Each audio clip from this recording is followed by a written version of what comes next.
అదే RTV app వార్తల్ని క్షణాల్లో చదివే అవకాశం ఉంటుంది. ఒక న్యూస్ పేపర్, ఒక టెలివిజన్ ఛానల్ మీ చేతుల్లో ఎప్పుడూ ఉంటాయి.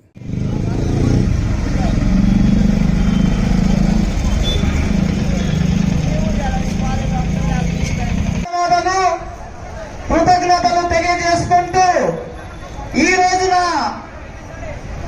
ఎన్డీఏ అభ్యర్థి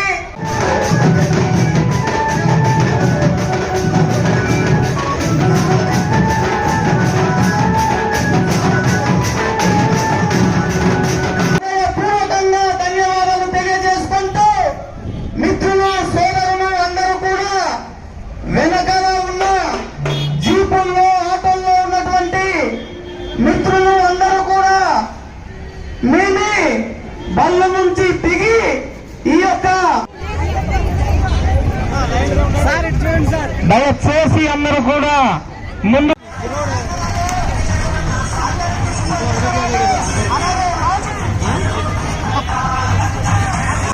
పార్లమెంట్ లో కాబోయే పార్లమెంట్ సభ్యులు శ్రీమతి కొత్తపల్లి గీత గారు అందరికీ, ప్రజలందరికీ అభివందనం చేస్తున్నారు. మిత్రులు, మీ అందరికీ చేతులెత్తి అభివందనం చేస్తున్నారు. మన పార్లమెంట్ మన చెల్లెడికి, మన అక్క, మన గుండె అక్క, మన అంకు అక్క, రాబోయే మన అక్క, రాబోయే మన ఎంపీ అక్క, అనుకునేది మన అక్క, మన అనుకునేది అక్క, మన కాబోయే ఎంపీ కొత్తపల్లి గీతా గారు. విద్యార్థులు భవిష్యత్తు మారాలన్నా, నిరుద్యోగ అవకాశాలు రావాలన్నా అది ఒక ఎన్డీఏతోనే సాధ్యం. ఉపాధి లేదు, విద్యా అవకాశాలు సరిగ్గా లేవు, అభివృద్ధి లేదు. కేవలం సంక్షేమం పేరుతో అది కూడా కేంద్ర ప్రభుత్వం ఇచ్చిన నిధులతో మాత్రమే సంక్షేమం చేస్తూ రాష్ట్రాన్ని ఈరోజు అప్పుల కుప్పగా మార్చిన ప్రభుత్వాన్ని మనం చూసాం. ఈరోజు ఎలాంటి పరిపాలన అనుభవం లేకుండా రాష్ట్రంలో ఈరోజు ఒక కోతికి కొబ్బరికాయ ఇస్తే ఏం జరుగుతుందమ్మా, అలాగే ఈరోజు మన రాష్ట్ర పరిపాలన ఉంది. కాబట్టి మనం అందరం ఈరోజు గుర్తు చేసుకోవాలి, మన ఏజెన్సీ ప్రాంతంలో ఉద్యోగాలు ఉన్నాయా? ఎంప్లాయీస్ కి జీతాలు వస్తున్నాయా? టీచర్స్ కి జీతాలు ఎప్పుడు పడుతున్నాయి? గిరిజనులకి ఇళ్ళు వచ్చినాయా? మన సప్లాన్ నిధులు వచ్చినాయా? ట్రైకార్ నిధులు ఉన్నాయా? పక్కన ఉన్న రోడ్లు ఎలా ఉన్నాయి? ఏది లేదు, ఉద్యోగాలు లేవు, డిఎస్సి లేదు. గిరిజన ప్రాంతాల్లో ఈ రోజు సంతకాలు పెట్టి, ఫోర్జరీ సంతకాలు పెట్టి మన భూములు అనంతగిరిలో దోచుకోవడం జరిగింది. చనిపోయిన వాళ్ళ సంతకాలు కూడా పెట్టి దోచుకోవడం జరిగింది. ఈ రోజు మనం చూస్తే మన ఏజెన్సీ ప్రాంతం ప్రతి ఒక్క గిరిజనుడు ఈ రోజు దోపిడీకి గురవుతున్నారు. కాబట్టి నా అక్క చెల్లెములందరికీ నేను ఒకటే కోరుకుంటాను, నరేంద్ర మోదీ గారు ఈ రోజు మనకి భారతదేశాన్ని ప్రపంచంలోనే విశ్వ గురువులా పెట్టారు. అవునా కాదా? కరెంటు బిల్లులు చాకొడుతున్నాయి, ఒక రకంగా మద్యం ఏరులైపోతున్న సందర్భాలు ఈరోజు చూస్తున్నాం. మద్యం ధరలు కూడా 5 రెట్లు పెంచిన ప్రభుత్వం ఏదన్నా ఉందంటే ఇదే ప్రభుత్వం. మన రాష్ట్రంలో ఈ రోజు ఇంకొక ముఖ్యమైన పరిస్థితి నేను చెప్పదలుచుకున్నాను. గంజాయి రాష్ట్రంగా మన రాష్ట్రాన్ని మార్చారు. అమాయకులైన గిరిజనులు ఎంతో మంది మనలో ఉన్న వాళ్ళు ఈ రోజు జైళ్లలో ఉన్నారు.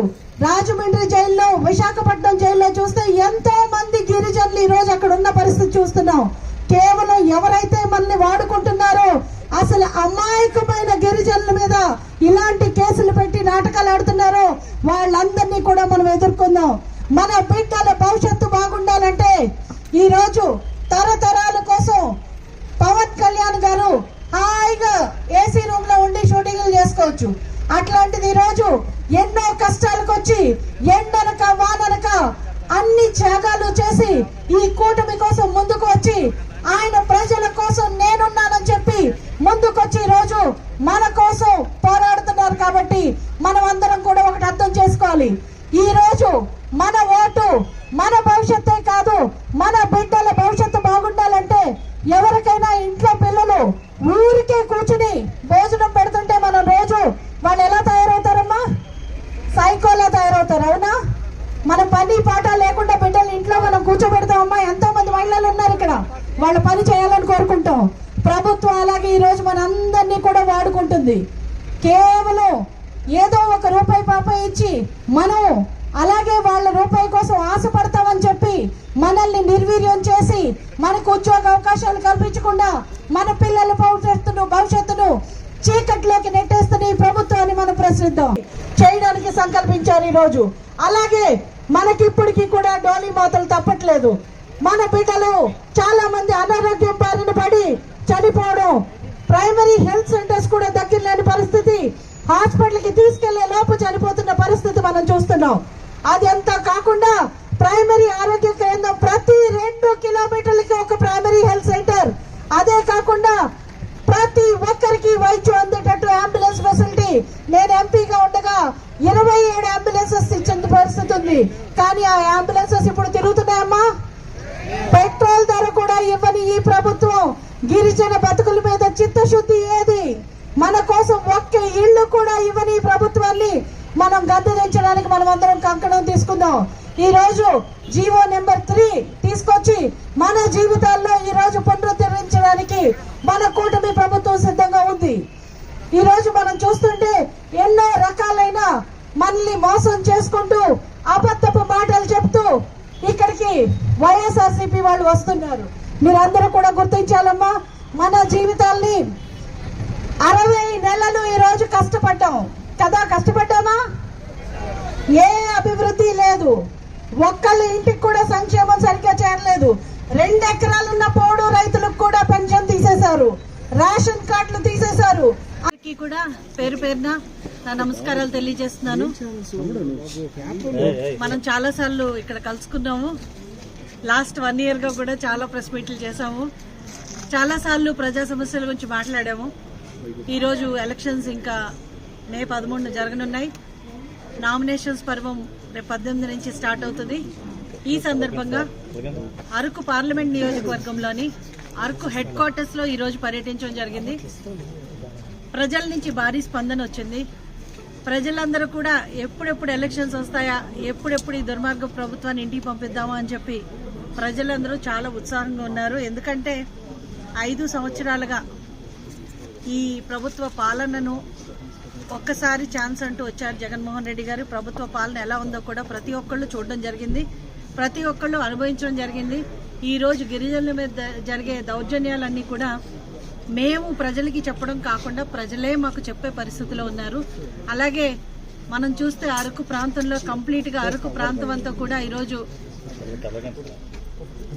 అరకు ప్రాంతం అంతా కూడా మీరు చూస్తే గంజాయిమయం అయిపోయింది. గిరిజనులకి ఎలాంటి సంబంధం లేకుండా గిరిజనులే వాడుకుంటూ గిరిజన బతుకులతో ఆడుకుంటూ ఈరోజు గిరిజనులు అనుభవిస్తున్న సమస్యలన్నీ గురించి కూడా ప్రతి ఇంటింటా ఒక కథలాగుంది. పైగా రెండోది చూస్తే 5 కేజీల బియ్యం ప్రధానమంత్రి గారు ఇస్తున్నా సరే అది కూడా నేనే ఇస్తానని స్టిక్కర్లు వేసుకున్న ప్రభుత్వాన్ని మనం చూస్తున్నాము. ఇప్పటి వరకు ఏ సంక్షేమం పేరు పెట్టి ప్రజలను మోసం చేస్తున్నారో ఆ ప్రతి సంక్షేమం కూడా సెంట్రల్ నుంచి వచ్చిన నిధులతోటే జరుగుతున్నాయి. అలాగని రాష్ట్ర ప్రభుత్వం ఈరోజు నిధులు సమకూర్చుకోవడంలో కూడా వైఫల్యం చెందింది. సమకూర్చుకోవడం మాట అటుంచి ప్రభుత్వం ఈరోజు రాష్ట్రాన్ని అప్పుల కుప్పగా మార్చింది. ప్రభుత్వ బిల్డింగ్స్ సర్క్యూట్ హౌస్ కానీ కలెక్టర్ ఆఫీసులు కానీ ప్రభుత్వ ఆస్తులు మొత్తం తనఖా పెట్టి ఈరోజు డబ్బులు తీసుకున్న పరిస్థితి ఉంది. అలాగే ప్రజా జీవితాలు తాకట్టు పెట్టి రానున్న 20 సంవత్సరాల్లో మద్యం మీద వచ్చే ఇన్కమ్ కూడా ఈరోజు తాకట్టు పెట్టి ప్రభుత్వం అప్పులు చేసిన పరిస్థితి చూస్తున్నాము. ఇంకా ప్రజలు తలలు మాత్రమే మిగిలి తాకట్టు పెట్టడానికి కంప్లీట్ గా ఉన్న ఆస్తులు సర్వం తాకట్టు పెట్టడం జరిగింది. ఈ రోజు ప్రభుత్వ విధానాలు చూస్తుంటే ప్రజలకి ఏ సంక్షేమం అయితే మోడీ గారు అందించాలనుకున్నారో ఒక ఇల్లు ఇచ్చిన బాపత లేదు. గిరిజన ప్రాంతంలో ఇప్పటి వరకు ఒక్క ఇల్లు కూడా రాలేదు.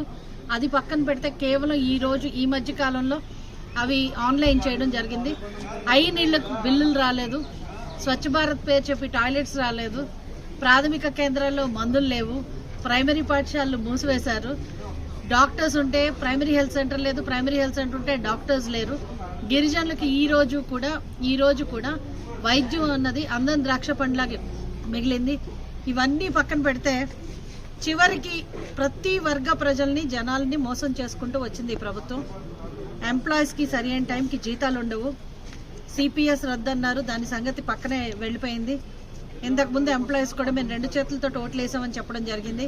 ఈ రోజు ఎంప్లాయీస్ అందరికీ కూడా ఆ ఒక్క ఛాన్స్ జగన్ గారి గురించి మొత్తం బోధపడిపోయింది. ఈరోజు ఎంప్లాయీస్ అందరూ కూడా అంగన్వాడీ టీచర్స్ రోడ్డుకి ఎక్కారు, అలాగే ఆశా వర్కర్స్ రోడ్డుకి ఎక్కారు. కార్మికులు రోజు మోసం చేసింది. ఫ్రాంక్లీ చెప్పాలంటే జర్నలిస్ట్ సోదరులందరినీ కూడా మోసం చేసింది. ఈ రోజు వరకు ఇళ్ల పట్ట ఒక్కళ్ళకంటే ఒక్కళ్ళకి రాని పరిస్థితి ఉంది. అక్రెడిషన్ కార్డ్స్ ప్రాబ్లం ఉంది. ఈ రోజు ఇక్కడ చాలా మంది గిరిజనేతరులు కూడా ఇక్కడ అరకు ప్రాంతంలో పనిచేస్తున్న జర్నలిస్టులు కూడా ఉన్నారు. వాళ్ళకు కూడా ఈ 5 సంవత్సరాలు ప్రభుత్వం ఉన్నా కూడా ఒక్క సౌకర్యం కూడా ఈ రోజు ప్రభుత్వం కల్పించకపోవడం చాలా శోచనీయకరం. ఎందుకంటే మీడియాను కూడా మీడియానన్నా మీడియా సంస్థల్ని కానీ మీడియాను కూడా ఈ ప్రభుత్వం వాడుకుంటుంది కానీ వాళ్ళ పబ్లిసిటీ కోసం. కనీసం అక్కడున్న జర్నలిస్టులకి మినిమం సదుపాయాలు మినిమం కూడా కల్పించని పరిస్థితి ఈ రోజు మన రాష్ట్రంలో ఉంది. కాబట్టి ఈ రోజు నేను ఒక్క విషయం చెప్తున్నాను. ప్రజలందరూ ఎదురు చూస్తున్నారు ఎప్పుడెప్పుడు ఈ ప్రభుత్వం నుంచి మాకు విముక్తి కలుగుతుందా అని. 60 నెలలు కష్టపడ్డారు కాబట్టి నెక్స్ట్ 60 నెలలు మనం చూస్తే ఈరోజు రాష్ట్రంలో ఈ కూటమి ఫామ్ అయిన పరిస్థితి మనం చూస్తున్నాం. ఎన్డీఏ కూటమి. పవన్ కళ్యాణ్ గారు హాయిగా ఉండక ఆయన హ్యాపీగా షూటింగ్లు చేసుకుంటూ ఏసీ రూమ్లో ఉండవలసిన పరిస్థితి మానుకుని ప్రజల కోసం ఈరోజు రోడ్డు మీదకి వచ్చి ప్రజలతో పాటు మీతో నేను అని చెప్పి ఆయన యుద్ధం చేయడం జరుగుతుంది. అలాగే చంద్రబాబు నాయుడు గారి పైన కూడా చూసాము, అక్రమ కేసులు పెట్టి. ఆయనే కాదు, ఎవరైతే ప్రభుత్వం మీద వారి గళాన్ని వినిపిస్తారో వాళ్ళ వాయిస్ ఎట్టి పరిస్థితుల్లో బయటకు వినిపించకుండా వాళ్ళ గొంతు నొక్కి వాళ్ళని భయపెట్టి బెదిరించి ఈ రోజు ప్రభుత్వం ఒక దుశ్చర్యకు పాల్పడుతుంది. అలాగే నరేంద్ర మోదీ గారు ఏదైతే భావి తరాల కోసం సంక్షేమం అందించాలనుకున్నారో, అభివృద్ధి చేయాలనుకున్నారో, ఆఖరి బిందువు వరకు గిరిజనులకి చేరాలి, ప్రతి ఒక్కళ్ళకి చేరాలి, ప్రతి ఒక్క కుటుంబానికి చేరాలి. అలాగే ఆంధ్రప్రదేశ్ను ఒక అభివృద్ధి బాటలో నడపాలి. భారతదేశం ఈ రోజు ఎలాగైతే విశ్వ గురువులాగా మొత్తం ప్రపంచ పటంలోనే పెట్టారో అట్లాగా మన ఆంధ్రప్రదేశ్ కూడా 20 సంవత్సరాలు వెనుబడిన ఆంధ్రప్రదేశ్ని మళ్లీ ముందుకు తీసుకెళ్లాలంటే ఈ కూటమి ప్రభుత్వం ఖచ్చితంగా రావాలని చెప్పి ప్రజలు కూడా భావిస్తున్నారు. మేము కూడా ప్రజల్లోకి వెళ్తున్నాము. ఖచ్చితంగా ప్రజా స్పందన చాలా బాగుంది. ప్రజలందరూ కూడా చాలా పాజిటివ్ గా రెస్పాండ్ అవుతున్నారు. కాబట్టి మేము డెఫినెట్ గా కూటమి ప్రభుత్వం త్వరలోనే వస్తుంది. ప్రజల సంక్షేమాన్ని ప్రజల అభివృద్ధిని దృష్టిలో పెట్టుకుని కూటమి ఒక కొత్త మేనిఫెస్టోని తీసుకొచ్చింది. అలాగే సూపర్ 6 అని చంద్రబాబు నాయుడు గారు తీసుకొచ్చారు. మహిళల కోసం, నిరుద్యోగుల కోసం, అలాగే ఉద్యోగ అవకాశాలు కల్పించడం కోసం 20 లక్షల ఉద్యోగాలు కల్పిస్తామని చెప్పడం జరిగింది. అలాగే బీజేపీ ప్రభుత్వం కూడా సెంట్రల్లో మేనిఫెస్టోని రిలీజ్ చేసింది. ఈ రోజు వైద్యం అన్నది చాలా కాస్ట్లీ అయిపోయింది. 70 సంవత్సరాల పైపడిన వ్యక్తికి కూడా 5 లక్షల రూపాయల సంవత్సరానికి వైద్యానికి అందిస్తామని చెప్పి ఈ రోజు కేంద్ర ప్రభుత్వం నరేంద్ర మోడీ గారు ఈ మేనిఫెస్టో ద్వారా ప్రకటించారు.